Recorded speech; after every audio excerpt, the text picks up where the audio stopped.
بسم اللہ الرحمن الرحیم۔ باب الرجلان یصلیان جماعتاً، یعنی دو مرد جماعت کے ساتھ نماز ادا کریں تو اس کی کیا صورت ہوگی، کہاں کھڑے ہوں، کیسے کھڑے ہوں، اس تعلق سے اس باب میں حدیث نقل کی جا رہی ہے۔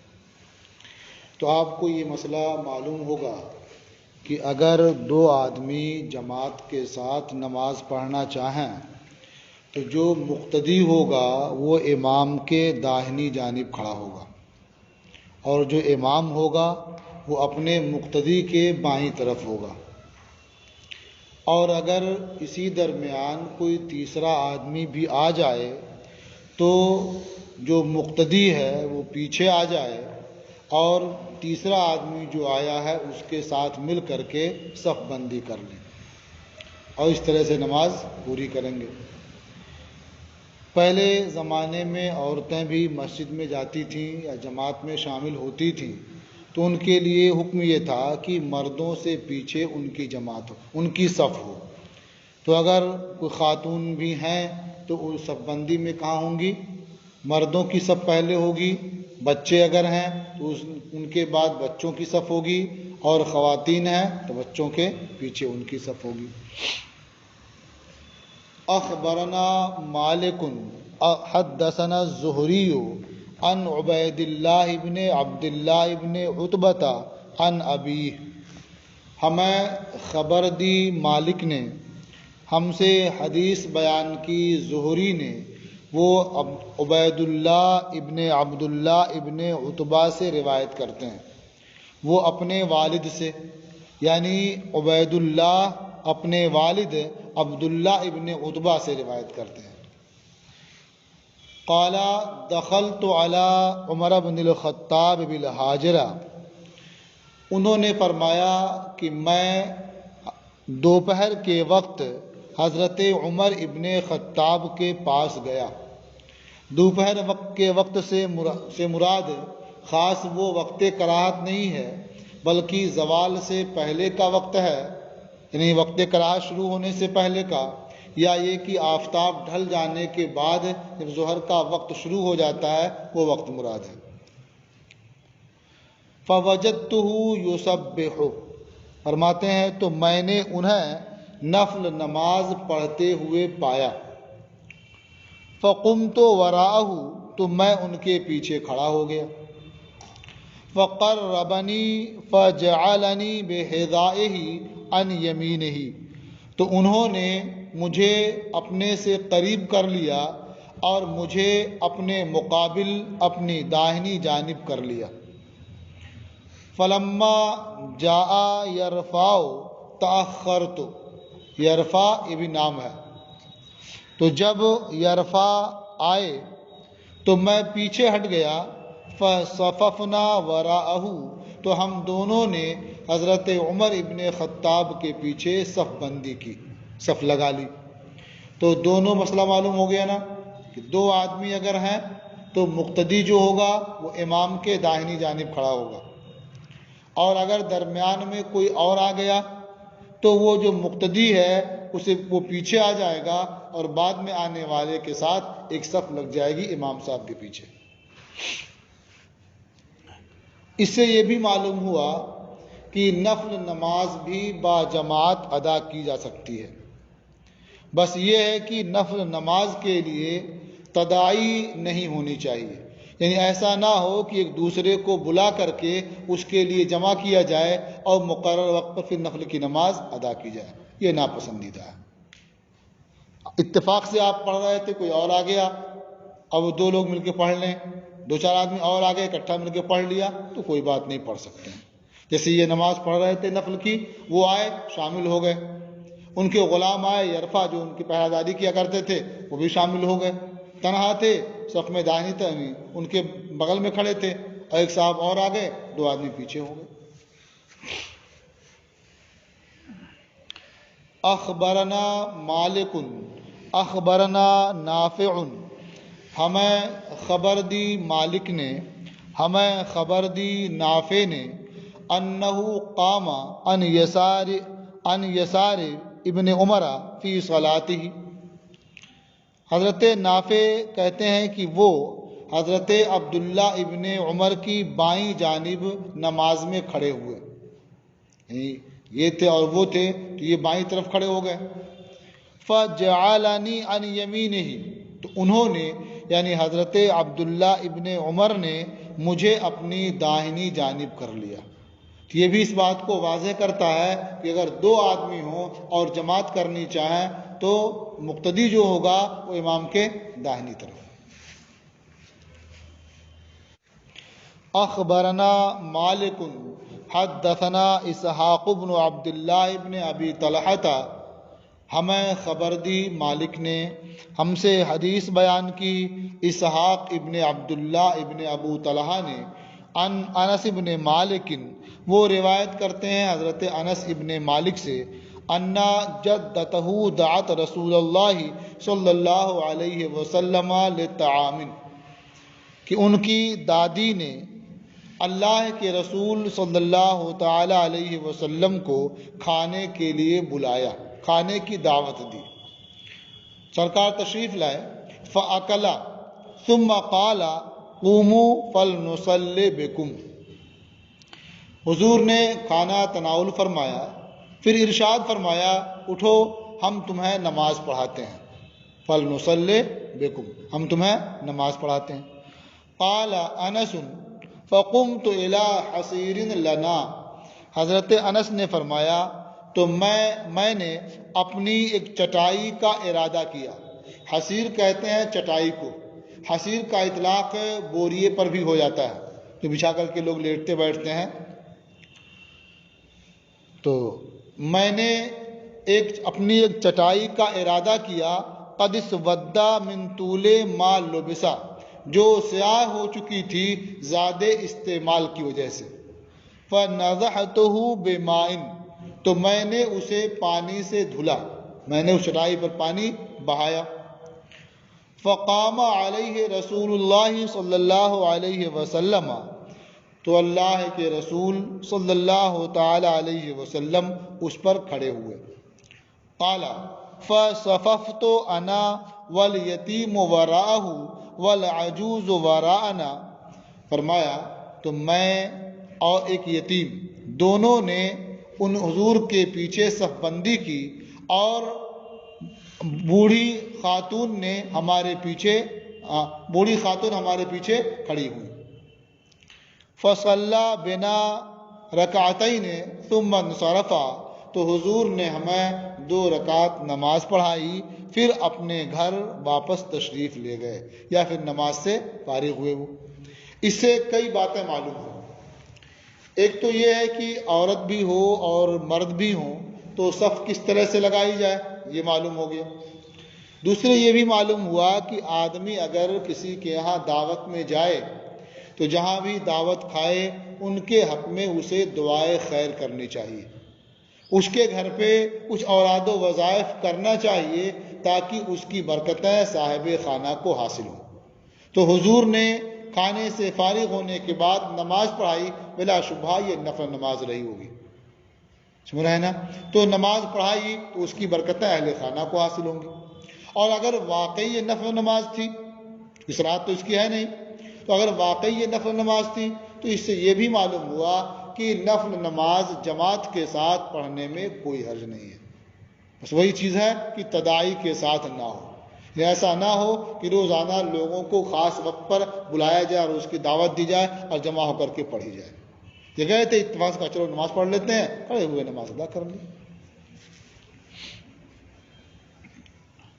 قال محمد وبہذا کلہ ناخذ، امام محمد رحمۃ اللہ علیہ نے فرمایا کہ ان سب باتوں کو ہم اختیار کرتے ہیں۔ اذا صلی الرجل الواحد مع الامام قام عن یمین الامام، ایک مرد جب امام کے ساتھ نماز پڑھے تو وہ امام کی داہنی جانب کھڑا ہو۔ وَإِذَا صَلَّى الْإِثْنَانِ قَامَا خَلْفَهُ، اور جب 2 مرد نماز پڑھیں تو وہ امام کے پیچھے کھڑے ہوں۔ وَهُوَ قَوْلُ أَبِي حَنِيفَةَ رَحِمَهُ اللَّهُ، اور وہ امام اعظم ابو حنیفہ رحمۃ اللہ علیہ کا قول ہے۔ تو یہ باب ختم ہوا۔ اس کے بعد ایک دوسرا باب ہے الصلاۃ فی مرابض الغنم۔ مرابض کہتے ہیں باڑے کو، باڑا سمجھتے ہیں، یہ باڑا الگ الگ ہوتا ہے۔ یہ ہے بکریوں کا باڑا، یعنی بکریوں کی رہنے کی جگہ، جہاں بکریوں کو رات میں رکھتے ہیں، باندھتے ہیں، یا بغیر باندھے ویسے ہی بند کر دیتے ہیں، وہ کیا ہے؟ باڑا۔ یہ بکریوں کا باڑا ہے، سنا نا؟ مرابض غنم، بکریوں کے باڑے میں نماز پڑھنے کا بیان۔ اب آپ سوچتے ہوں گے کہ بکریوں کے باڑے میں نماز پڑھنے کوئی کیوں جائے گا بھائی؟ کیونکہ یہ بات ہم اس لیے سوچتے ہیں کہ ہم پنجگانہ فرائض کے علاوہ اور کوئی نماز پڑھنا ہی نہیں جانتے، تب نہ یہ بات سوچتے ہیں۔ سوچتے ہیں اذان ہو کے چلے جائیں گے، مسجد میں پڑھ کے آ جائیں گے، تو باڑے میں کیوں پڑھیں گے بھائی؟ لیکن آپ غور کریں کہ جو آدمی بہت ساری بکریاں پالے ہوئے ہیں، ان کے لیے بڑا سا مکان بنا دیا ہے، وہاں رکھتا ہے، ان کی دیکھ بھال کے لیے وہیں رہتا ہے، وہ نوافل پڑھنے کہاں جائے گا؟ جماعت کے لیے جانا ہوا چلا گیا مسجد میں، تہجد پڑھنا ہوا کہاں پڑھنے جائے گا؟ اب یا تو یہ کہیں کہ ایک کمرہ الگ سے بنوائے، یہ تو بہت مشکل کام ہوگا۔ تو یہاں تو یہ بتانا ہے کہ بکریوں کے باڑے میں نماز پڑھ سکتے ہیں کہ نہیں پڑھ سکتے ہیں، کوئی بنوا لے اس کی اچھی بات ہے، ایک دم الگ تھلگ پڑے ہو، سمجھ رہے ہیں نا؟ تو اس لیے ضرورت پڑ سکتی ہے بکریوں کے باڑے میں نماز پڑھنے کی۔ تو یہ باب ہے بکریوں کے باڑوں میں نماز پڑھنے کی کے بیان میں۔ اخبرنا مالک عن محمد بن عمرو بن حلحلہ، ہمیں خبر دی مالک نے، وہ روایت کرتے ہیں محمد ابن عمرو ابن حلحلہ سے، لیکن یہ جو لکھا ہوا ہے یہ جیم پر نقطہ بھی رکھا ہوا ہے نا، تو لگتا ہے کہ یہ ایک دوسرا نام بھی ہوگا۔ اب یہ نام کیا ہے؟ مجمد بھی ہو سکتا ہے یا اس کے علاوہ بھی ہو سکتا ہے۔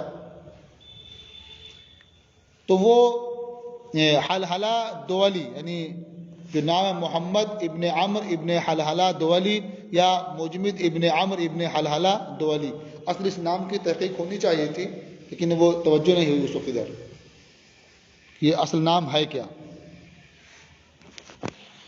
وہ روایت کرتے ہیں حمید ابن مالک ابن خیثم سے، وہ ابو ہریرہ سے،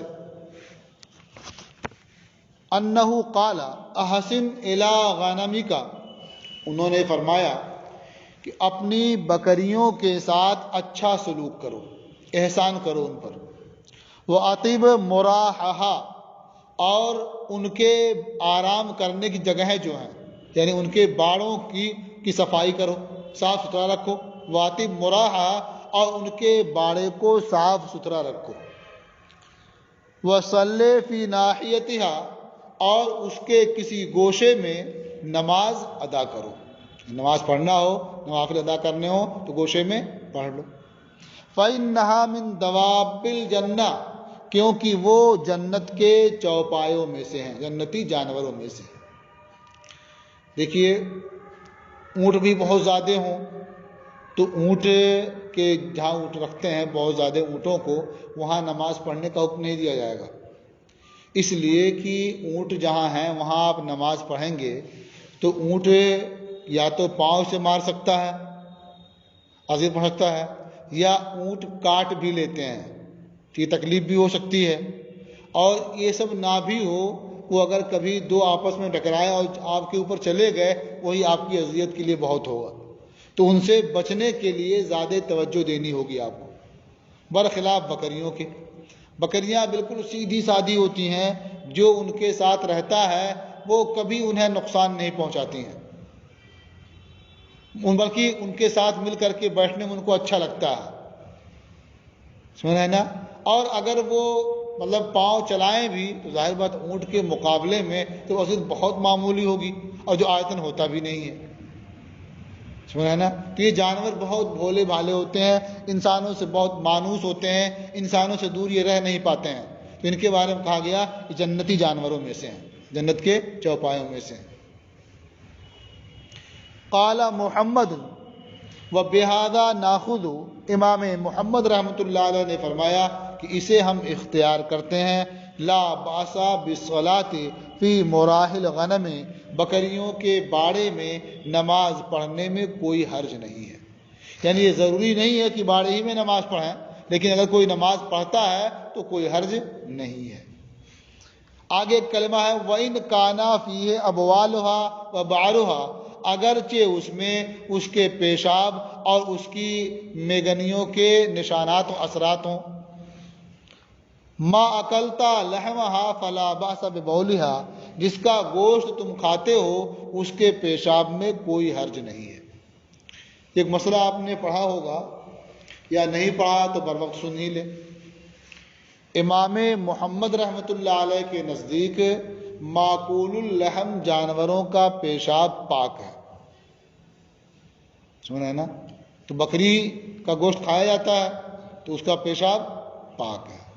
تو اب ظاہر ہے کہ وہ کہیں تھوڑا ہو کہ زیادہ، تو آپ وہاں نماز پڑھیں تو کیا فرق پڑے گا جب پاک مانتے ہیں. کہیں پانی گرا جیسے نماز پڑھیں وہاں کوئی دقت نہیں، پڑھ سکتے ہیں نا. تو ایسے پیشاب ہو تو کیا دقت ہے. تو ان کے نزدیک معقول اللحم جانور کا پیشاب پاک ہے. تو اس لیے فرمایا کہ اگرچہ اس میں اس کے پیشاب ہوں اور میگنیاں ہوں اس کی، لیکن میگنی کے بارے میں ان کا بھی قول پاک ہونے کا نہیں ہے. اسے نجس مانتے ہیں اسی طرح سے جس طرح شیخین نجس مانتے ہیں. تو یہ کہا جائے گا کہ یہاں وبعرہا کا جو کلمہ آیا ہے یہ یا تو کاتب سے سہون درج ہو گیا یا کسی طرح سے یہاں آ گیا، یہ ان کا مذہب نہیں ہے. سن رہے ہیں نا؟ پیشاب کے پاک ہونے کے بارے میں ان کی جو دلیل ہے وہ یہ ہے کہ اہل اورینا کا قصہ آپ نے سنا ہوگا. کچھ لوگ مدینہ منورہ آئے تو وہاں کی آب و ہوا راس نہیں آئی، بیمار ہو گئے. تو نبی کریم صلی اللہ تعالیٰ علیہ وسلم نے انہیں حکم دیا کہ آبادی سے باہر جہاں صدقے کے اونٹ رہتے ہیں وہاں چلے جاؤ، ان کی دیکھ بھال کرنا، اور اس کا جو دودھ ہوگا وہ اور جو پیشاب ہوگا دونوں ملا کر کے پینا. تو وہ گئے وہاں کہنا شروع کیا اور انہیں صدقے کے جو اونٹ تھے وہاں اونٹنیوں کا دودھ نکالا اور پیشاب جمع کیا اور ملا کر کے پیتے رہے تو صحت مند ہو گئے. تو صحت مند ہو گئے تو انہیں شرارت سوجھی اور جو نبی کریم صلی اللہ تعالیٰ علیہ وسلم کی طرف سے وہاں اونٹ کی دیکھ بھال کرنے کے لیے مقرر تھے انہیں مار ڈالا اور سارے اونٹ ہانک کر لے کے بھاگ گئے. تو نبی کریم صلی اللہ تعالیٰ علیہ وسلم کو اس کی اطلاع ہوئی تو آپ نے ان کے تعاقب میں بھیجا، وہ سب پکڑے گئے اور انہیں بھی بدلے میں اسی طرح سزا دی گئی، انہیں قتل کیا گیا. تو اس کے ذکر کرنے کا مقصد کیا ہے کہ اس حدیث سے یہ معلوم ہوتا ہے کہ اونٹ یا اونٹنی یہ معقول اللحم ہے، گوشت کھایا جاتا ہے، اس کے پیشاب کو ملا کر کے پینے کا حکم سرکار نے دیا تھا. تو اگر وہ پاک نہ ہوتا تو کیوں پینے کا حکم دیا جاتا؟ تو پینے کا حکم دینا اس بات کی دلیل ہے کہ وہ پاک ہے نا. تو لیکن ہمارے نزدیک امام اعظم ابو حنیفہ رحمۃ اللہ علیہ یا امام ابو یوسف رحمۃ اللہ علیہ کے نزدیک پاک نہیں ہے، نجس ہے وہ. اس کا جواب یہ ہے کہ انہیں جو پینے کا حکم دیا گیا کیونکہ وہ علاج کے طور پر تھا. تو ایک عام بات تو یہی ہے کہ علاج کے لیے بہت سی چیزیں ایسی ہیں جو حلال ہو جاتی ہیں، اس کے لیے روا ہوتی ہیں اور دوسرے کے لیے روا نہیں ہوتی. یہ بات تو مسلمات میں سے ہے. تو بلا شبہ جو حضور نے انہیں حکم دیا تھا وہ علاج ہی کے لیے حکم دیا تھا، وہ بیمار ہو گئے تھے. اور ایک بات یہ بھی ہے کہ اللہ تبارک و تعالی اچھوں کا علاج اچھی چیزوں میں رکھتا ہے اور بروں کے لیے شفا بری چیزوں میں ہوتی ہے. تو چونکہ وہ باطن کے لحاظ سے خبیث تھے، خباثت تھی ان کے اندر، اسی لیے تو انہوں نے قتل کر دیا اور قتل کر کے اونٹ لے کر کے بھاگ گئے. تو ایسے لوگوں کا علاج بھی ایسی ہی چیزوں سے کیا جاتا ہے اور ہوتا ہے ان کا. تو اس لیے انہیں اس کے پینے کے لیے کہا گیا اور انہیں اجازت دی گئی. باقی لوگوں کے لیے یہ پینا درست نہیں ہے. سمجھ رہے ہیں نا؟ ورنہ خود نبی کریم صلی اللہ تعالی علیہ وسلم نے پیشاب کے چھینٹوں سے بچنے کا حکم دیا ہے، اور یہ فرمایا کہ فَإِنَّ عَامَّةَ عَذَابِ الْقَبْرِ مِنْهُ، کہ عام عذاب قبر اسی سے ہوتا ہے، یعنی آدمی پیشاب کے چھینٹوں سے نہ بچے تو اس سے ہوتا ہے۔ تو معلوم ہوا کہ یعنی پیشاب پاک ہوتا تو پھر اس کا چھینٹا کیا پورا ہی پڑ جائے کیا فرق پڑتا؟ معلوم ہوا کہ وہ پاک نہیں ہے، اس سے بچنے کا حکم دیا گیا ہے۔ اور پھر یہاں جو کہا گیا پینے کے لیے تو ان کے علاج کے لیے تھا اور ان کی خباثت کی وجہ سے تھا وہ۔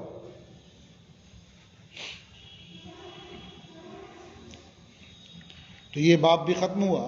ایک دوسرا باب اور دیکھیں، باب الصلاۃ عند طلوع الشمس وعند غروبها، آفتاب کے طلوع ہونے اور آفتاب کے غروب ہونے کے وقت نماز پڑھنے کا بیان۔ آپ نے 3 اوقات کے بارے میں سن لیا ہوگا کہ جب آفتاب طلوع ہو رہا ہو تو اس وقت نماز مکروہ ہے، ممنوع ہے۔ کتنی دیر تک؟ یہاں تک کہ آفتاب بلند ہو جائے۔ اب آفتاب کتنا بلند ہو جائے یہ سب کے جاننا مشکل کام تھا نا، تو فقہا نے اس کی تعین فرما دی کہ آفتاب طلوع ہونے کے بعد 20 منٹ تک یہ وقت کراہت رہتا ہے، اس کے بعد یہ وقت ختم ہو جاتا ہے، یعنی آپ نماز پڑھ سکتے ہیں۔ اسی طرح سے یہ جو زوال کا وقت ہوتا ہے، نصف النہار کا وقت، تو اس وقت بھی مکروہ ہے۔ جب آفتاب ڈھل جاتا ہے تو ظہر کا وقت شروع ہوتا ہے۔ ایسے ہی آفتاب جب ڈوبنے لگے، غروب ہونے کے وقت، یعنی غروب سے 20 منٹ قبل وقت کراہت آ جاتا ہے، جب غروب ہو جائے تو ختم ہو جاتا ہے۔ تو اس باب میں اسی سے متعلق احادیث آ رہی ہیں۔ جو مسائل آپ نے پڑھے ہیں، یاد کیے ہیں، وہ سب احادیث کی روشنی میں ہے۔ تو آپ نے پہلے مسائل پڑھ لیے تھے، اب اس سے متعلق احادیث پڑھ لینا ہے۔ دیکھیں، اخبرنا مالک اخبرنا نافع عن ابن عمر ان رسول اللہ صلی اللہ علیہ وسلم قال، ہمیں خبر دی مالک نے، ہمیں خبر دی نافع نے، وہ حضرت عبداللہ ابن عمر سے روایت کرتے ہیں کہ اللہ کے رسول صلی اللہ تعالی علیہ وسلم نے ارشاد فرمایا، لا يتحرى احدكم فيصلي عند طلوع الشمس ولا عند غروبها، تم میں سے کوئی ارادہ نہ کرے کہ وہ آفتاب کے طلوع ہونے کے وقت نماز پڑھے اور نہ ہی آفتاب کے غروب ہونے کے وقت نماز پڑھنے کا ارادہ کرے۔ یعنی کوئی شخص آفتاب کے طلوع ہونے کے وقت اور آفتاب کے غروب ہونے کے وقت نماز پڑھنے کا ارادہ نہ کرے، نماز نہ پڑھے۔ اخبرنا مالک اخبرنا زید بن اسلم عن عطاء بن یسار عن عبداللہ الصنابحی، ہمیں خبر دی مالک نے، ہمیں خبر دی زید ابن اسلم نے، عطاء ابن یسار سے روایت کرتے ہیں وہ عبداللہ صنابحی سے کہ اللہ کے رسول صلی اللہ تعالی علیہ وسلم نے ارشاد فرمایا، ان الشمس تطلع ومعها قرن الشیطان، بے شک آفتاب طلوع ہوتا ہے اور اس کے ساتھ شیطان کی سینگ ہوتی ہے۔ فَإِذَا ارْتَفَعَتْ زَالَهَا، تو جب آفتاب بلند ہوتا ہے تو وہ سینگ آفتاب سے جدا ہو جاتی ہے، ہٹ جاتی ہے۔ ثم اذا طوت قارنها، پھر جب آفتاب نصف النہار پر ہوتا ہے تو سینگ اس سے مل جاتی ہے۔ ثم اذا زالت فارقها، پھر جب آفتاب ڈھل جاتا ہے وہ سینگ جدا ہو جاتی ہے۔ ثم اذا دنت للغروب، پھر جب وہ غروب کے قریب ہوتا ہے قارنها، سینگ اس سے مل جاتی ہے۔ وَإِذَا غَرَبَتْ فَارَقَهَا، اور جب آفتاب غروب ہو جاتا ہے سینگ اس سے جدا ہو جاتی ہے۔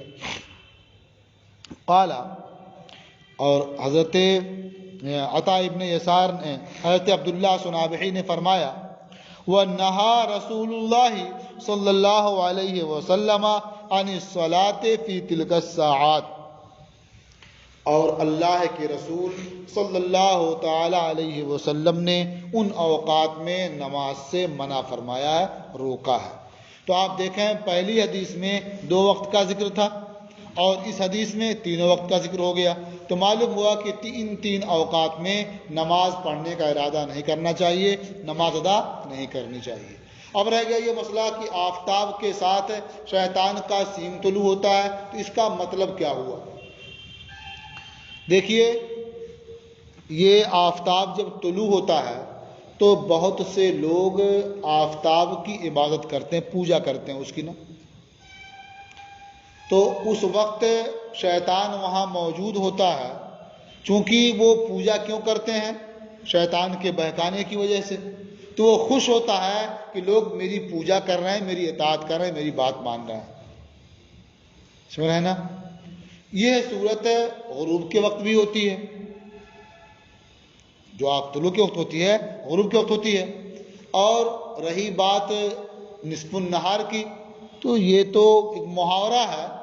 اس وقت ہم نے تو کسی کو پوجا کرتے نہیں دیکھا، ہو سکتا ہے آپ لوگوں نے دیکھا ہو، صبح کے وقت کہیں بھی دیکھ سکتے ہیں، لیکن اس وقت بھی منع کیا گیا ہے۔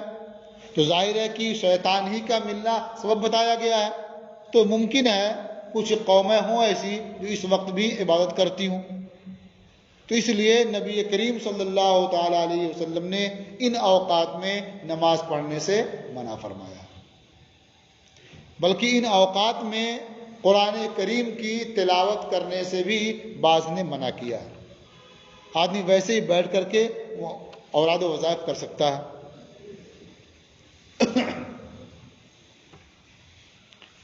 اچھا، اب دیکھیے آگے حدیث ہے، اخبرنا مالک اخبرنی عبداللہ ابن دینار، ہمیں خبر دی مالک نے، مجھے خبر دی عبداللہ ابن دینار نے، انہوں نے فرمایا کان عبداللہ ابن عمر یقول، حضرت عبداللہ ابن عمر کہتے تھے، کانا عمر بن الخطاب یقول، کہ حضرت عمر ابن خطاب فرماتے تھے، لا تحروا بصلاتکم طلوع الشمس ولا غروبها، آفتاب کے طلوع ہونے اور آفتاب کے غروب ہونے کے وقت اپنی نماز کا ارادہ نہ کرو۔ فإن الشیطان یطلع قرناہ مع طلوعها وغروبها مع طلوعها، کیونکہ آفتاب کے طلوع ہونے کے وقت، آفتاب کے طلوع ہونے کے ساتھ شیطان کی سینگ طلوع ہوتی ہے، وَيَغْرُبَانِ مَعَ غُرُوبِهَا، اور آفتاب کے غروب ہونے کے ساتھ اس کی سینگ غروب ہو جاتی ہیں، ڈوب جاتی ہیں۔ وَكَانَ يَضْرِبُ النَّاسَ عَنْ تِلْكَ الصَّلَاةِ، اور وہ اس وقت نماز پڑھنے کی وجہ سے لوگوں کو مارتے تھے، یعنی سختی سے منع فرماتے تھے ان اوقات میں نماز پڑھنے سے۔ قال محمد وبہذا کلہ ناخذ، امام محمد نے فرمایا اور ان سب کو ہم اختیار کرتے ہیں۔ ویوم الجمعۃ وغیرہ عندنا فی ذلک سواء، اور جمعہ کا دن اور اس کے علاوہ دوسرا دن ہمارے نزدیک اس بارے میں برابر ہے، یعنی کوئی دن ہو، یہ اوقات مکروہ ہیں، ان میں نماز پڑھنے سے منع کیا گیا ہے، نماز پڑھنے کا ارادہ نہیں کرنا چاہیے ان اوقات میں۔ وَهُوَ قَوْلُ أَبِي حَنِيفَةَ، اور یہ امام اعظم ابو حنیفہ رحمۃ اللہ علیہ کا قول ہے۔ یہ باب بھی ختم ہوا، 5 منٹ باقی ہے، چاہے ایک باب اور چھوٹا سا پڑھ سکتے ہیں۔ الصلاۃ فی شدت الحر، یعنی یہ باب ہے سخت گرمی کی شدت میں نماز پڑھنے کا۔ یہ ظہر کے وقت خاص طور سے یہ بات آتی ہے، گرمی کے زمانے میں ظہر کی نماز کب ادا کی جائے، تو ہمارے نزدیک حکم یہ ہے کہ ابردوا بالظہر فإنہ اعظم للأجر، یعنی ظہر کی نماز پڑھنے میں ٹھنڈا کر کے پڑھو کہ اس میں اجر و ثواب زیادہ ہے۔ ظاہر ہے جب دیر میں جماعت ہوگی تو زیادہ لوگ اس میں جمع ہوں گے، بڑی جماعت ہوگی اور اطمینان سے آدمی نماز پڑھے گا، خشوع خضوع ہوگا، تو اجر و ثواب بھی زیادہ ملے گا اسے۔ دوسرے ائمہ میں بعض فرماتے ہیں کہ سخت گرمی جب ہوتی ہے تو اول وقت میں پڑھنا ہی یہ بہتر ہے، اس لیے کہ اول وقت میں پڑھنے میں مشقت زیادہ ہوگی، پریشانی زیادہ ہوگی، اور ظاہر ہے کہ انعامات جو ملتے ہیں مشقتوں کے لحاظ سے ملتے ہیں۔ العطایا علی قدر البلایا، عطیات جو ہے یہ بلایا کے اعتبار سے ہیں، جو مصیبت ہوتی ہے، جو پریشانی ہوتی ہے، اس کے لحاظ سے انعام بھی ہوتا ہے۔ جو امتحان جتنا مشکل ہوتا ہے تو اس کا انجام بھی اتنا اچھا ہوتا ہے نا، ثمرہ اس کا بہت اچھا ہوتا ہے۔ تو بہت مشکل ہوگی، بہت مشقت جھیلیں گے، انعام بھی زیادہ ملے گا۔ تو اس باب میں اسی تعلق سے آپ حدیث پڑھیں گے، دیکھیے۔ اخبرنا مالک اخبرنی عبداللہ ابن یزید مولا الاسود ابن سفیان، ہمیں خبر دی مالک نے، مجھے خبر دی عبداللہ ابن یزید اسود ابن سفیان کے مولا نے۔ وہ روایت کرتے ہیں ابو سلمہ ابن عبد الرحمن سے، وہ محمد ابن عبد الرحمن ابن ثوبان سے، وہ حضرت ابو ہریرہ سے، ان رسول اللہ صلی اللہ علیہ وسلم قال، کہ اللہ کے رسول صلی اللہ تعالی علیہ وسلم نے ارشاد فرمایا، اذا کان الحر فابردوا عن الصلاۃ، جب گرمی ہو تو نماز کی طرف سے ٹھنڈا کرو، نماز پڑھنے میں ٹھنڈا کرو۔ فإن شدت الحر من فیح جہنم، کیونکہ گرمی کی شدت یہ جہنم کی تپش سے ہے۔ وذکر ان النار اشتکت الی ربہا، اور یہ بیان فرمایا کہ جہنم نے اپنے رب عز و جل کی بارگاہ میں شکایت کی، اپنی گرمی کی، اپنی شدت کی۔ فأذن لہا فی کل عام بنفسین، تو اللہ کی جانب سے یا اللہ نے اسے ہر سال 2 بار سانس لینے کا اذن عطا فرمایا۔ نفس فی الشتاء و نفس فی الصیف، ایک بار سانس لے موسم سرما میں اور ایک بار موسم گرما میں۔ تو جب جہنم سانس باہر نکالے تو اس وقت گرمی ہوتی ہے، اور جب اندر لے تو ٹھنڈی ہوتی ہے اس وقت، سمجھنا۔ اب ایک الگ تفصیل ہے کہ ہر جگہ برابر ایسا کیوں نہیں ہوتا، وہ ایک الگ تفصیل ہے، ایک الگ موقع ہے۔ یہاں صرف بتانا یہ ہے کہ گرمی کی شدت یہ جہنم کی تپش سے ہے، لہٰذا ایسا موقع آئے تو اسے ٹھنڈا کر کے پڑھنا چاہیے، یا جب کوئی موسم ٹھنڈا ہو جائے، گویا وقت کچھ گزر جائے، تب پڑھنا چاہیے۔ قال محمد وبہذا ناخذ، امام محمد نے فرمایا کہ ہم اسے اختیار کرتے ہیں۔ نبرد بصلاۃ الظہر فی الصیف، یا نبرد عبارت فعال سے، نبرد بصلاۃ الظہر فی الصیف، گرمی کے زمانے میں ظہر کی نماز میں ہم ٹھنڈا کرتے ہیں۔ ونصلی فی الشتاء حین تزول الشمس، اور گرمی کے ٹھنڈی کے موسم میں ہم ظہر کی نماز پڑھتے ہیں جس وقت آفتاب ڈھل جاتا ہے، یعنی اول وقت میں۔ وہو قول ابی حنیفہ رحمہ اللہ، اور یہ امام اعظم ابو حنیفہ رحمۃ اللہ علیہ کا قول ہے۔ یہ باب بھی ختم ہوا اور آج کا سبق بھی پورا ہوا۔